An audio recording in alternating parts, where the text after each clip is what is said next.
Hey everyone, I'm Alan Thrall here with another video about food. Last week I made a video with a diet tip, and in that video I outlined what I eat in a typical day.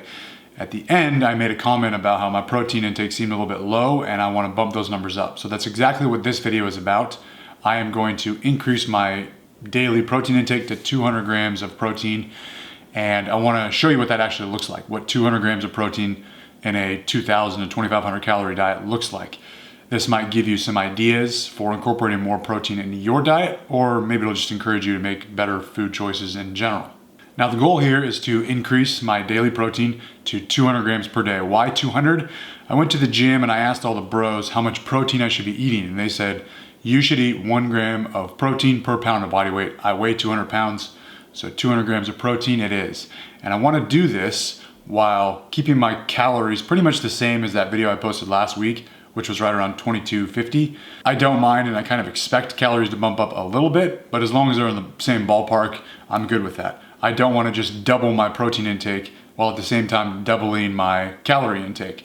That's easy, anyone can do that. And I'm going to bump up my protein to 200 grams through whole food sources. I realized I could just have a couple scoops of protein powder and bump that up to 200 pretty easily. But I want to do it through whole food sources. Nothing against protein powders. I actually have protein powder. I take a scoop once per day, maybe a couple times a week. It's just a matter of me forgetting or running out of protein and then procrastinating to buy more. So again, I'm going to do this through whole food sources. And I want to do it through various food sources. I'm not just going to say, instead of eating 1 steak, I'm going to eat 2 steaks. I'm not going to eat 7 boneless, skinless chicken breasts throughout the day. Meat is the least convenient item that I eat. It's the most expensive, it takes the longest to prep and cook. So again, I'm gonna get protein through various whole food sources. And lastly, because I'm adding something in, I'm gonna be adding quite a bit of protein, I have to take something out in order to keep the calories roughly the same. So I'm gonna be taking away primarily fat from my diet. I already eat enough fat, and fat is twice as many calories per gram as carbohydrates, so it's a little bit easier to take out less fat and make a bigger overall dent in my total calories. So let's get started. For breakfast, I'm still using a tablespoon of butter to cook my eggs with. I'm gonna stick with the 3 whole eggs, but I'm gonna add 3 whole egg whites, or 3 eggs worth of egg whites. That's 15 grams of additional protein and only 75 calories because there's no fat and no carbs in egg whites. For my carb source, instead of having oatmeal, I'm gonna have a serving of higher protein cereal. So I actually do this probably once a month. I'll buy a box of cereal and just eat that until it runs out throughout the week, and then switch back to oatmeal. And I like this cereal, and it happens to have quite a bit of protein. 1 serving has 13 grams of protein, which is more than the oatmeal. And it requires, for me at least, it required less whole milk, only 3/4 cup, versus 1 whole cup to cook the oatmeal that I normally do. I realized I could just drink fat-free milk. It would take the calories down a little bit, but I don't like fat-free milk. And sometimes I like to have a glass of milk. I'd rather have whole milk. My son likes drinking milk, and he's 3 years old. So I'm not gonna give him fat-free milk. He needs the calories. He's gonna drink whole milk. Still going with 1 banana and some blueberries on top. But because I'm not eating the oatmeal, I'm not sweetening it with honey, which was 130 calories. And I'm not putting raisins in, which is 120 calories. So just the honey and raisins taken out is 250 calories less. So if we look at the total for breakfast, it dropped from 980 calories to 910 calories, so a little bit fewer calories. The fat dropped a little bit from 39.5 to 35 grams of fat. Carbs dropped quite a bit from 125 grams of carbs to 93 carbs. And then protein jumped up a lot, 35.5 grams of protein to 53 grams of protein, because I added in the 3 egg whites, and the cereal is higher protein than the whole oats. As you can tell, breakfast is my biggest meal. Breakfast is probably my favorite. I would much rather eat a big breakfast and then eat less throughout the day than skip breakfast and eat a huge dinner. That's just how I'm wired, I guess. And for lunch, I'm sticking with this wrap. This wrap is like a superfood. It's only 80 calories. It's got 18 grams of fiber and 8 grams of protein. So another option would be a sandwich, whole wheat, whole grain bread. Sometimes I will do that, but I'm sticking with the wrap lately.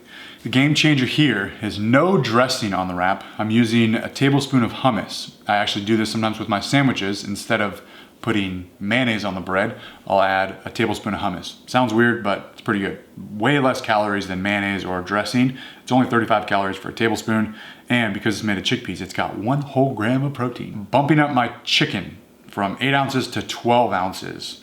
This is gonna put a lot more protein in this lunch. Spinach, tomato, still going with that 1/4 of an avocado, some pickle. I'm going for a full turkey sandwich inside of a wrap here. Some carrots, an apple, and a no-calorie bubbly drink. So the total calories, actually this lunch is more calories than it was last week because I added more chicken breast. So 620 calories bumped up to 705 calories. The fat is quite a bit less, 25 grams of fat last week to 16 grams of fat now because I ditched the dressing, swapped it out with hummus. And then carbs about the same, 53 down to 52. Protein bumped up quite a bit, 61 grams of protein to 86.5 grams of protein because I added all that chicken breast. Now I added in a snack. So 3/4 cup of Greek yogurt, non-fat, 0 grams of fat. It's got a little bit of carbs because this is sweetened, but it's got 18 grams of protein. If you're not into eating meat or you're not into eating more meat than you already are, Greek yogurt is a good way to go, good protein source. And dinner. So dinner, same kind of template, I say, a protein, some vegetables, and a carb. But I added in a few different options here. So I'm going with salmon. Salmon is gonna be less calories than that chicken thigh because I'm not eating the salmon skin, but last week if I cook a whole chicken, I'm gonna eat the whole chicken. So I do eat the chicken skin, which is a lot of fat, just purely fat. I did add a tiny bit of teriyaki sauce to the salmon at the very end, which I didn't account for calories, but don't tell anyone.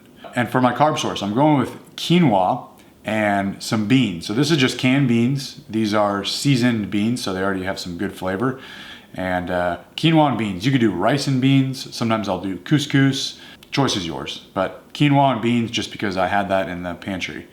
And both of these things have a good amount of protein, good amount of plant protein. It's not as much as the salmon, but it's better than potatoes that I had last week or just noodles that I have once or twice a week. Went with some Brussels sprouts, which actually have more protein than I thought, 4 grams of protein. I know this is all minor details. This has 1 gram of protein, this has 2 grams of protein, but it adds up. At the very end, or along with my Brussels sprouts, I'm gonna have a cup of edamame. So I just have these frozen packs of edamame that have been sitting in the freezer and just heat them up and they taste great. Put a little bit of soy sauce on them, a lot of protein, 17 grams of protein in one of these servings of edamame.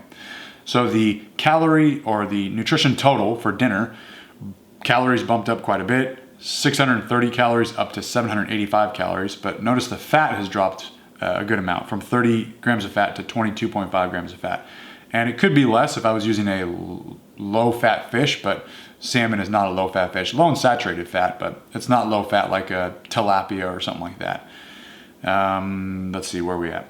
Carbohydrates bumped up quite a bit, from 45 grams to 81 grams. And I think that's because I put quinoa and beans and edamame, whereas last week I just had a little bit of potatoes. But the protein jumped up quite a bit, 40 grams of protein to 65 grams of protein. It's because of the salmon, but also because there's protein in my carb source now.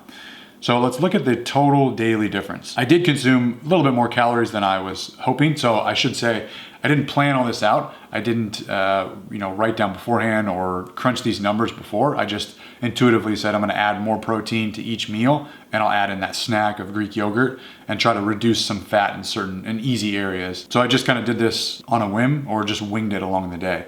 So I did consume more calories than I wanted. It was 25-20, and all these are just estimates. So it was 22-30, now it's bumped up to 25-20, and I can afford a few hundred calories more. Fats dropped a good amount from 94.5 grams of fat to 73.5 grams of fat. Carbohydrates bumped up a little bit, 223 up to 239. Protein, way up. I overshot protein too. I was at 136.5 and I went all the way to 222.5 grams of protein for a day. So looking back, if I wanted to hit that 200 grams of protein range, because it's gonna take away some of the calories, I would probably either, I would definitely for lunch take out the 12 ounces, just drop back down to 8 ounces of chicken breast, because I was at like the max capacity of what that wrap could handle.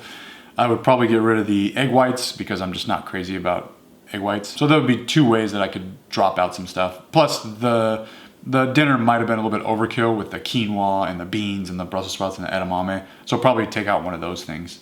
And it's really cool to see the differences in where my calories are coming from. So last week, 37% of my calories were coming from fat. That dropped down to 26% coming from fat this week. Carbs stayed pretty much the same, 40% carb last week to 38% carbs this week. And then protein jumped up a lot. 23% of my calories last week were coming from protein. Now it's 35% of calories coming from protein, which is right on track for what is recommended. I know I said in the beginning of this video, all the gym bros say 1 gram of protein per pound of body weight. I was just kind of kidding with that. That's just what everyone says. But science says you don't need that much. This says to meet the functional needs of getting freaking jacked, dietary intake of 1.0, 1.3, and 1.6 grams of protein per kilo of body weight for intense physical activity. I would say that I'm above average. I work out every day. Most Americans work out never every day. So I would say that I'm in that intense physical activity range. So let's see, if I'm 90 kilos, I'll say 91 kilos, and I need 1.6 grams of protein per kilo of body weight. That would mean I need 145 grams of protein. So I'm well over that with this 222 grams of protein. Other studies suggest 10% of your daily calories all the way up to 35% of your daily calories coming from protein, and I'm at the top end range of that as exactly 35% of my calories coming from protein. So I'd say I'm good to go. So there you have it. I hope that was helpful. Maybe it gives you some ideas, some food ideas of how to incorporate more protein into your diet rather than just seeing this floating number of you should eat 150 grams of protein and 200 grams of protein. You can actually see what that looks like. Thanks for watching, and always remember, trend on time.